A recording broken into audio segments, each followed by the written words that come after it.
Hey, what's up? We're at Forefront, formerly known as Coastal, in Palm Beach Gardens. Look how we dress this dude up.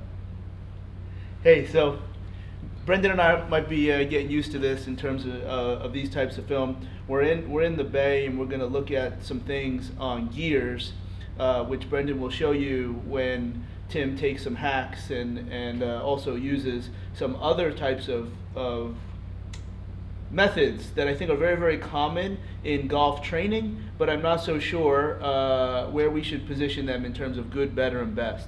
So, for instance, do you like cookies? Love cookies. One of my favorite cookies is got peanut butter in it. Okay, it probably has chocolate in it. It might have Oreos in it. These are all very, very good things, but you need flour for cookies. I'm pretty sure if I put flour, chocolate, peanut butter all together at once, even though they're all really, really good ingredients, it doesn't really make sense that is going to come out like a good cookie. And that's what I think we're going to try to uncover here today. Years back, Anthony Connors, who's head of fitness at Baltusrol, was having, and this was at Drive, would have not unathletic, but not terribly athletic folks doing these box jumps where you twist 90 degrees. And we're going to look at that on gears.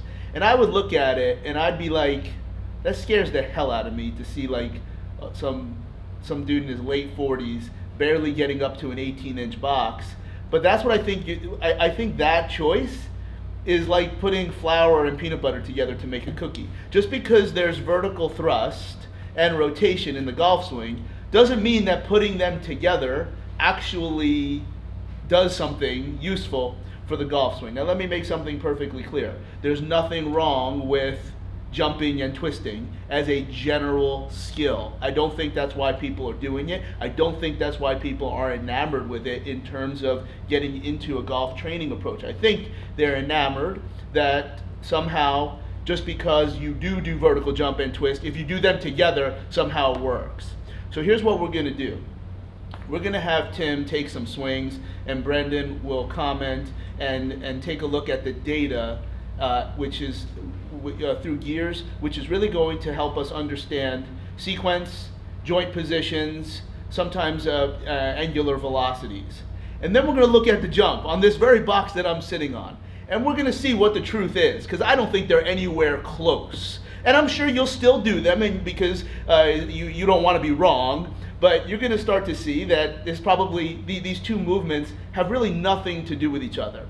Then we're going to look at a smaller box and look at a lateral hop, which I have an idea, and I'll keep that to myself. And then if we have time, we're also going to look at a med ball slam, but in a rotary pattern. And we're going to start to see of those different explosive, low body weight, speed, strength activities, which one is sequenced and has the joint angles most similar to the golf swing. That's our game plan here today. And just see what the truth is. Because I think when it comes to training any level of sport, one thing that I get really, really excited and I love about training golf is I don't really care about the culture of golf.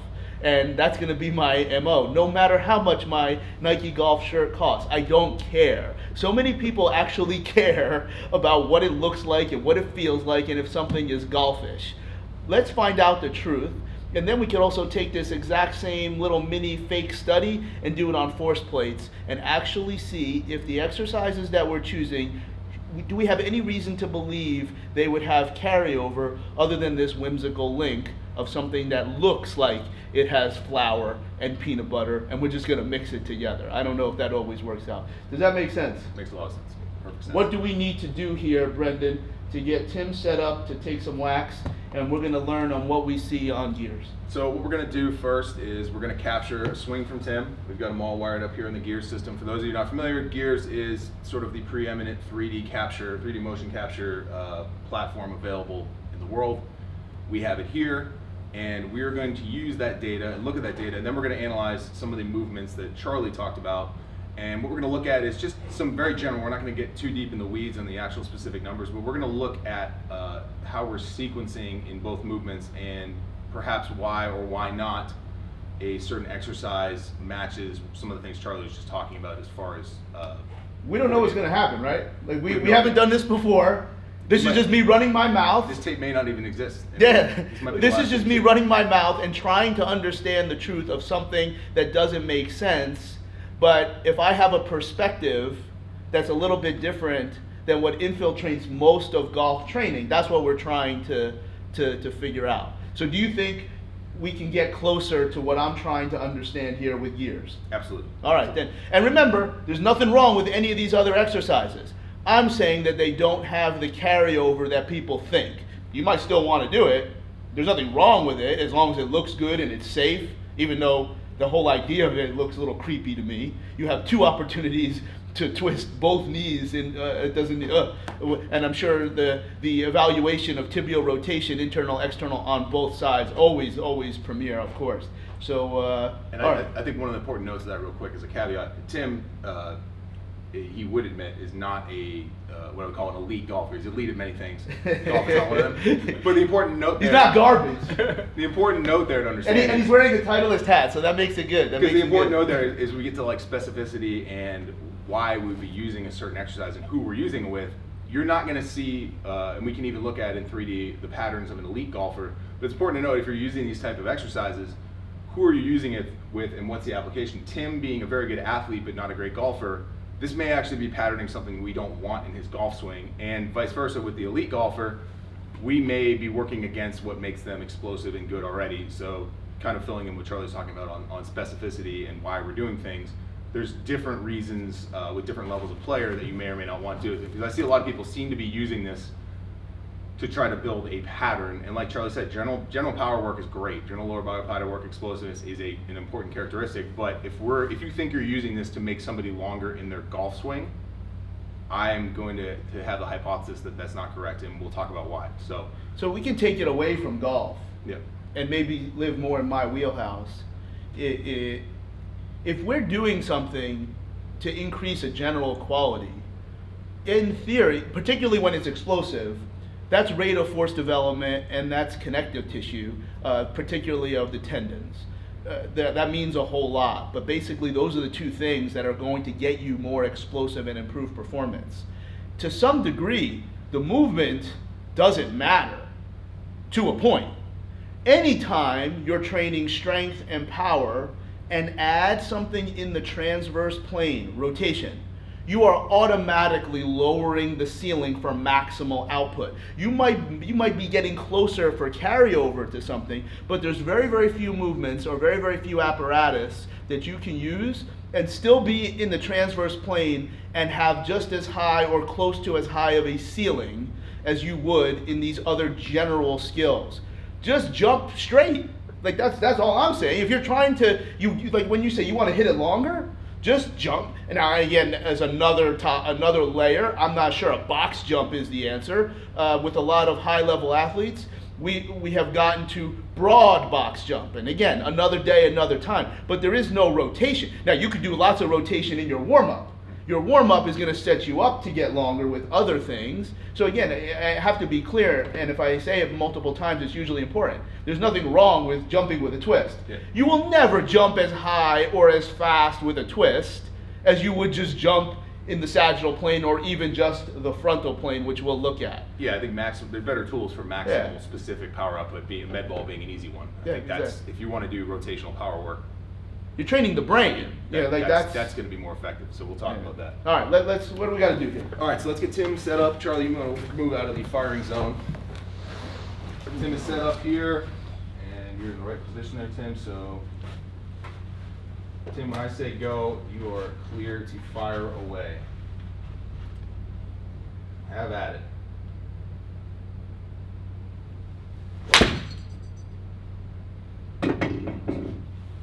We got a capture there from Tim.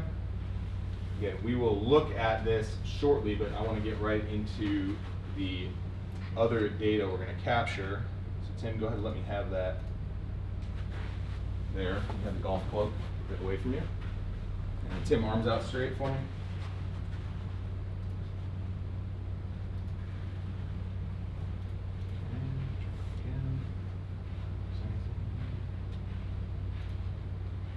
Hey, so while Brendan's doing this, when you use gears, obviously it has high utility for the golf swing like you just saw. But we can measure lots of other movements in other sports.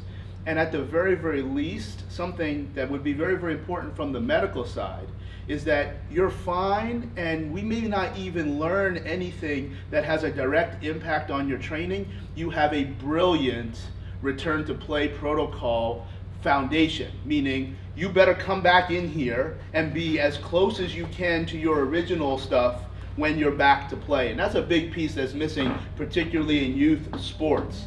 It's not that there's not good training. It's not that there's not good rehab. It's not that there's not good surgery. But how do you know when to come back? Well, no one's measuring any of these things because of the functional sphere, the logistics. But now you have an opportunity to come back, do it once, and just do it another time when you're ready to come back and play. All right, Tim, so we're move around for me. Cool, you got it there, yep. Show him your moves, like I said, Tim. Okay. Something Tim is a lead at, here we go. Not the golf swing, but the man has hips, he can do it. All right, are we ready for the box? Yeah, so we're ready for any movement we want to capture. All right, so let's do the rotation first. Brendan, you just tell me where I need to slide this in. Anywhere, I would put it, I'll probably have him take off the black thing, and then you can land him right there. And then it's perfect, he should be inside the sphere. So he's going to set up the same way. And then, Tim, you're a coach, you've been around. Just jump the way you see people do it. Tim, let's have you face that way. We're matching a right-handed golf swing since you're right-handed. Okay. Yeah, we want to see the patterns. So correct, you're going to land facing forwards. Correct. But you're not going to do anything with your arms. You're Right. just going to jump the way you see it. And I'll just hang out over here to make sure this doesn't move. Go ahead.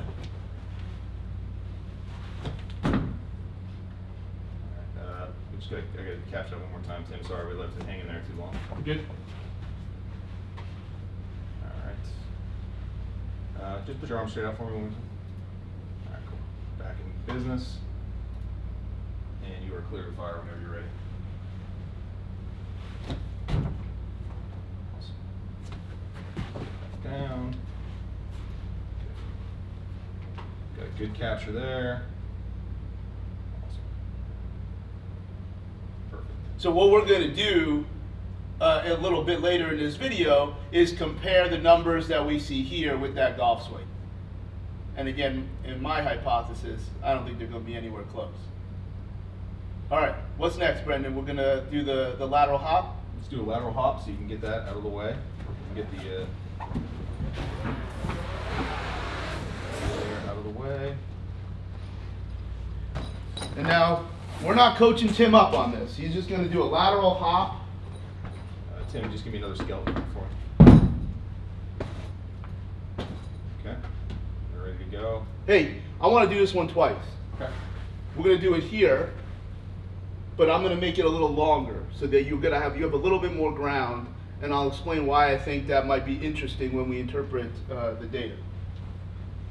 He's good? Ready to go.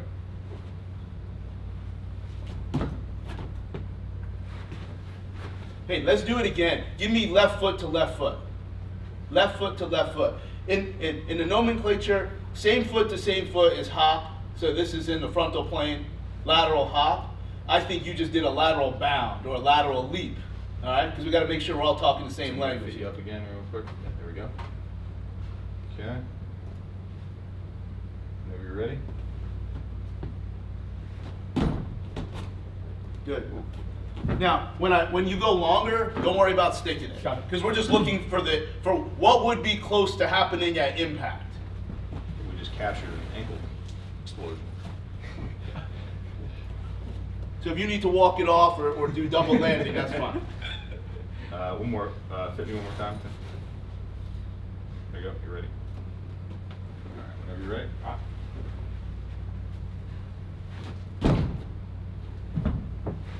All right, and now we got to get the ball.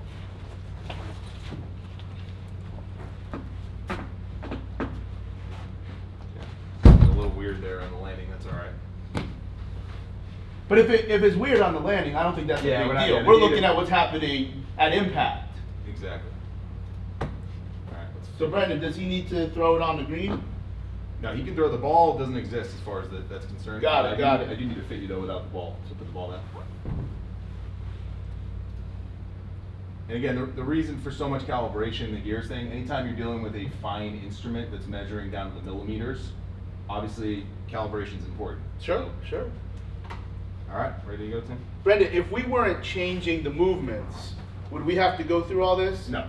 So remember, if somebody's coming in to use gears for the golf swing, you're going to test them once, you're going to calibrate it once. We can teach a lesson with it on, and I shouldn't ever have to recalibrate the body in an entire session. What if they change the club? Let's say they're using a driver and then they go to an iron. Typically what we'll try to do is sticker up all the clubs they want to use prior and calibrate them all so we're ready to go. But there's a lot of information you can So derive. if you just change clubs, but you calibrated it first, the computer knows. Exactly. All right. Yep.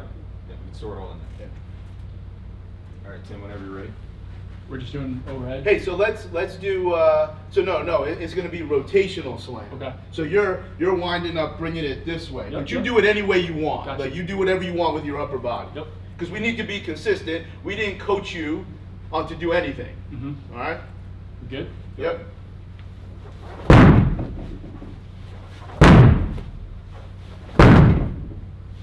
All right. Good.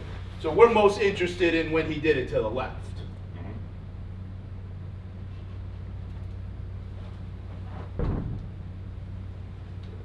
Good data there. Awesome.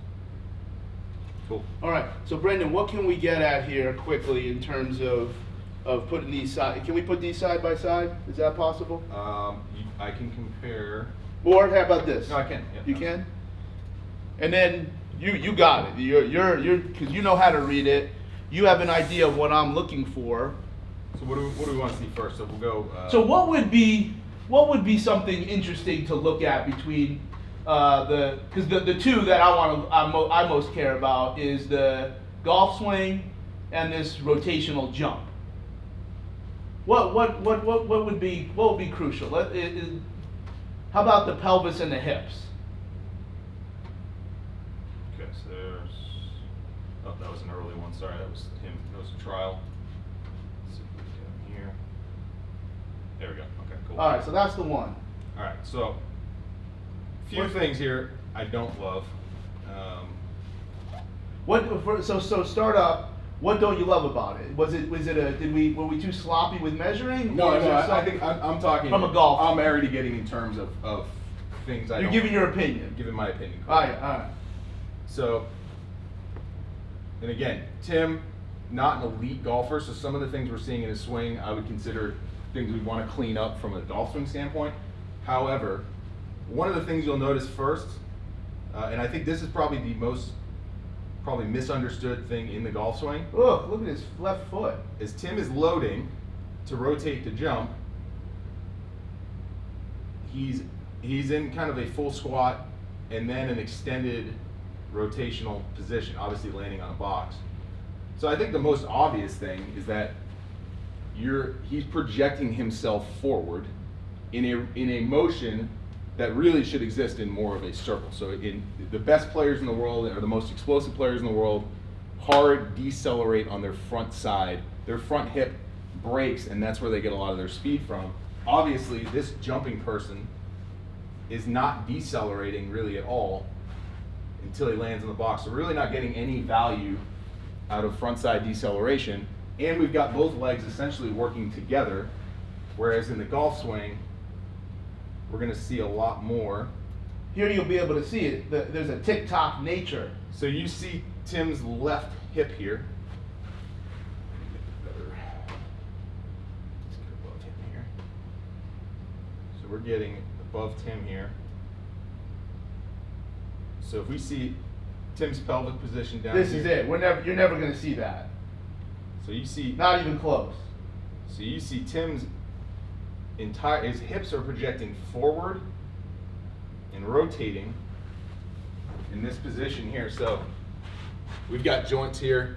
That's Tim's center of his pelvis. That would be like his kind of roughly in the base of his spine, base of his lumbar, in the middle of his pelvis.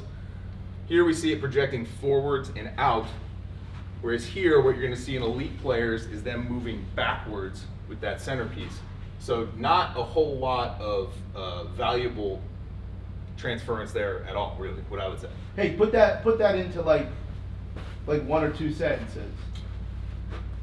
These two movements don't have a ton of carryover. If anything, I would say that the things you're training on the jump and the right are things we're trying to not or to avoid in the golf swing. So when you hear somebody talk about coming out of their posture, or Tim loading up there, which is correct for this jump, he's loading deep into both knees. If you flex both knees, what does your body want to do? Extend. That's what you do when you jump. Two legs extend. Now, if we're talking about a golf swing or rotational motion, just like running, now we've got the legs doing the opposite motion of each other. They don't move together. They should have a reciprocal nature, much like running. You're running one leg up, other leg down, one hip flex, other hip extended. That's more of what we're looking for in the golf swing, where you're going to find more carryover. This rotational jump is basically cueing projection forward towards the ball, which is early extension, which we don't want, and the legs working together to create rotation, combined with a two-legged landing forward, where in reality, we're trying to get one leg to decelerate and push the body backwards. Does that make sense? Makes perfect sense. Way more than two sentences. But hey, Sorry. answer this. All right, now, here, put it back. So maximal hip rotation at impact, or right before impact. Right before. Yeah, right there. So when you see this line here, all right, so that's what I'm looking at, because you see he has not delivered through yet. Okay, he waited as long as he could to bring his hips, and then his knees are still bent right here. Is that correct? Like what I'm pointing at? Correct. When he gets anywhere remotely close to the angle, because remember it's measuring the dots, his knee is already extended. He's already pushed off. So his whole body is already he's done. So you're still relatively on the ground here, and here you're way off the ground. Now I know in my mind a force plate would be, how would be a much more comprehensive part to this conversation. But is that correct? What I'm thinking is that here the knee is bent. He's already off the ground here. Correct. So this is useless. Yeah. This is just a function of giving up all of his top. He's basically exhausted everything he's going to get in a golf swing from his upper body and his lower body, because he's not on the ground anymore. He can't generate any more power. Yeah, I think a good analog from another sport would be pitching in baseball. You wouldn't train a pitcher to launch them, even though theoretically they're getting closer to home plate. You would never train a pitcher to launch themselves, because they lose that ability to follow the kinematic sequence correctly and get all the energy to their arm. As Charlie said, when you're in the air, there's nothing left to But create. is that what I'm seeing here? He's Correct. already in the air, and again, our force plate would be a much better, or even a pressure map. Correct. Yeah, he's already off the ground. So again, you guys are you're the golf guys. If you're already off the ground, you can't generate much, if any, more power. But in this, you can. Exactly. I think that's what people are seeing. Why? What people are seeing on video of ground force, or everybody talking about using the ground correctly in the golf swing. The reason those guys are off the ground at impact is because of the braking force they're creating into the ground to get speed to the arms. They're not jumping. I think that's probably one of the biggest misconceptions you'll see. Is that it's not a jump. It is a function of so much rotational force. No choice. That they have to come off the ground. So here, now I'll try to put it into maybe 3 sentences, because this is training now. They're putting so much force in the ground that they have no choice but to come off the ground. They're not trying to leave the ground. That would be measured through impulse if we had a force plate here.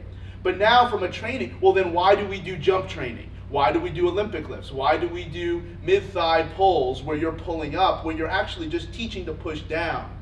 You don't leave the ground. Well, I guess you could coach Olympic lifts closer to this if you wanted to, for just general athletic, qualities. But if you're truly trying to create that slide a piece of paper under your foot in the golf swing, you train pushing into the ground as hard as you can, and the force plate would tell you that you never ever leave. This would be different. Like, Exactly. Yeah, I think you would see a zeroing out of the force play way too early. Yes. You know, you will see a zero out on a really explosive athlete, but the zeroing out will happen probably post impact, I would say, or right at impact. Well, not post. I mean, to me, my mind was already made up, which is okay, but I think this gives you something to think about. This gives you, like, oh, okay, well, so we got a couple options. You can just dismiss it because you want to do what you want to do, which is, you know, I've been in this industry of training long enough that's usually what happens. You don't want to win. You just want to do what you want to do. Or you can actually try this yourself. How about you get on a plane and we will pay you to run the test here. Like, we'll just do whatever you want to do. So it's totally free. You have to message me and we'll talk about it. And then, but if you want to, because that's another thing that I hear when I'm trying to elucidate. Oh, okay, well, I did it this way. Well, these people had some level of compelling argument that what I was doing was wrong. Well, that's a 1-to-1 tie. How about we just do like another study that breaks the tie or something like you're allowed to do your own research and not just listen to somebody. Of course, it has to make sense. I don't know how this doesn't make sense. No, I think because it really falls, and again, we're not here to bash a movement. As Charlie said, this might make sense with certain applications, but you're really in that middle ground where you're not fulfilling your maximum power capabilities. It's not an exercise that's going to allow you versus like an Olympic lift or just straight vertical jump, loaded jump, anything like that. So you're not going to get those general qualities at a maximum level. And as we said, it's not doing anything for your golf swing or your sequencing or your pattern training, whatever you want to call it. If anything, it's going to make that worse. So you've got this movement that's not good enough to be a top level general explosiveness athletic capability thing, and it's not really even specific to golf. If anything, it's the opposite of what we want to teach. So as Charlie said, I don't know where it would fit in the logic of training a golfer other than, I don't know, maybe in like a deload phase for some specific reason. But well, look, at the end of the day, jumping and twisting are good things. You can put them together, but you're not going to get a golf swing out of that recipe, in my mind. That's what we tried to do. Is there any value, Brendan, to looking at the other two moves? Sure. To see if there is anything that we because this is all very honest. Again, I had a very strong opinion on what I thought we would see, but so we'll take a look at the med ball here.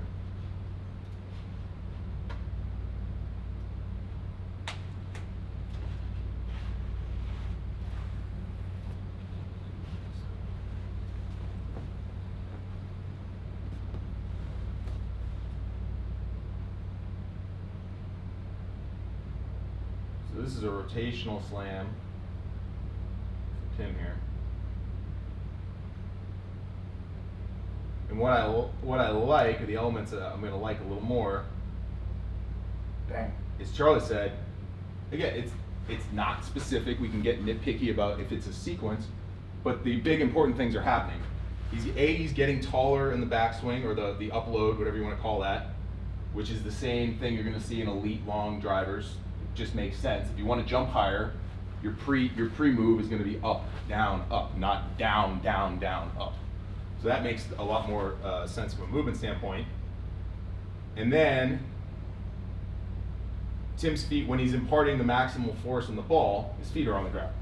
And it looks at like impact from the hips down. Is that correct? Yeah.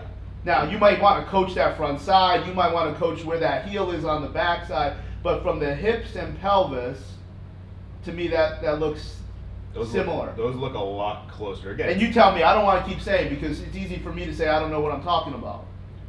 From the hips and pelvis, for sure. It's not. Again, that's all. It's not perfect, but what he's doing looks. He's got his knees and his legs are moving independently of each other, or they're reciprocating each other, which is much closer to what we'd want to see.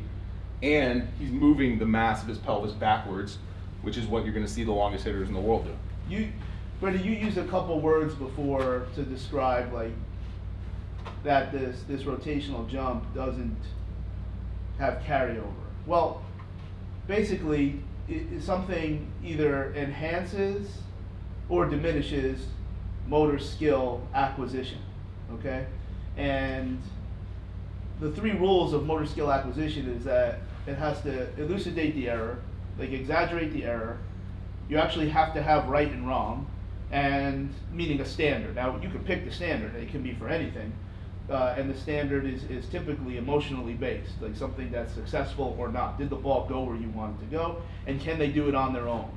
So if the sequence and the assumed force, because we don't have a force plate here, we're just looking at joint angles, is so different, it doesn't exaggerate the error anymore. It creates it's an in parallel tool that does nothing for your skill. I think we have better options, which is what you mentioned, to create the general skill of vertical thrust.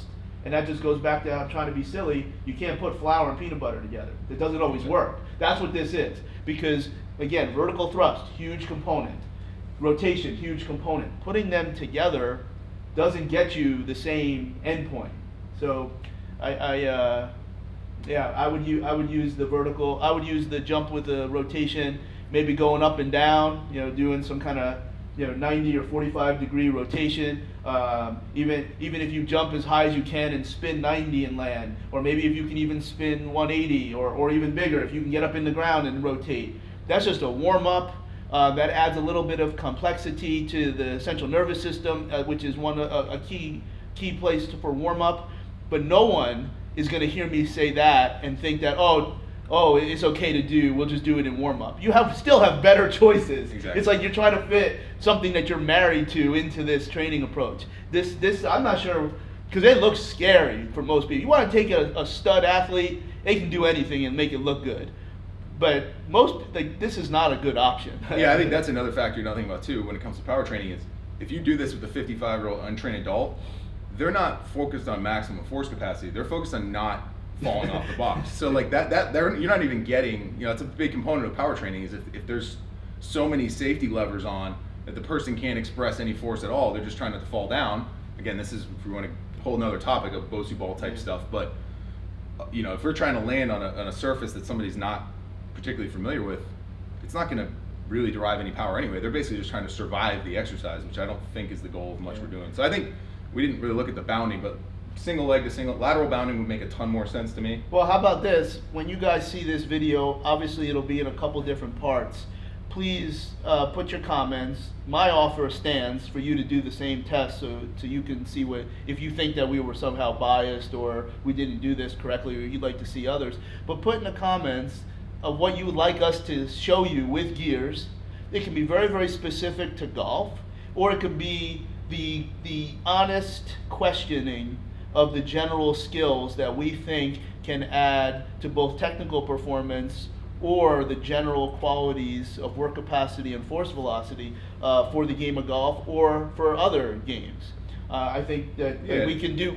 If you tell us what you want us to do, we'll be happy. We'll be happy to do that. Yeah, and to add on Charlie's point, I think you just saw literally a live data capture of 4 or 5 movements that, obviously we've seen in golf swing before. We've never seen any of that, so sure, there's probably a few things that weren't 100% clear we talked about. We'll review this data now and actually have some more clarity. So if you want clarification on something, we'll be able to give you way better answers. I may even do a follow-up of what this actually is showing. So like I said, there's 1,000 different things to look through. That was a very broad stroke illustration of what we're talking about. We'll break this into several parts, but I'm going to leave you with 2 things. Number one, obviously, for keen analysis of your golf swing, we can do that for you here at Forefront. You can bring your golf pro, Brendan can handle it. This is a machine that objectively looks at what you're doing. It does not comment or doesn't have to comment on how you want to swing the club. It can begin to unravel that because certainly we know there's a lot of limiting factors to the swing. But we can do that. We have that available. Please take a look at the website or our social media here at Forefront. But more importantly, if I or this data seems to jog you just a little bit, please, you are allowed to do what we just did and do your own research. Just because something looks like it makes sense doesn't mean it always does.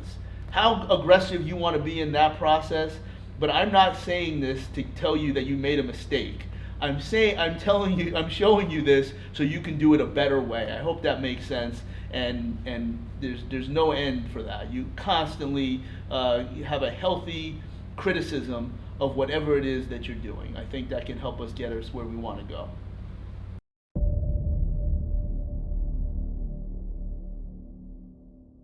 You have a good opportunity to create a very, very dramatic effect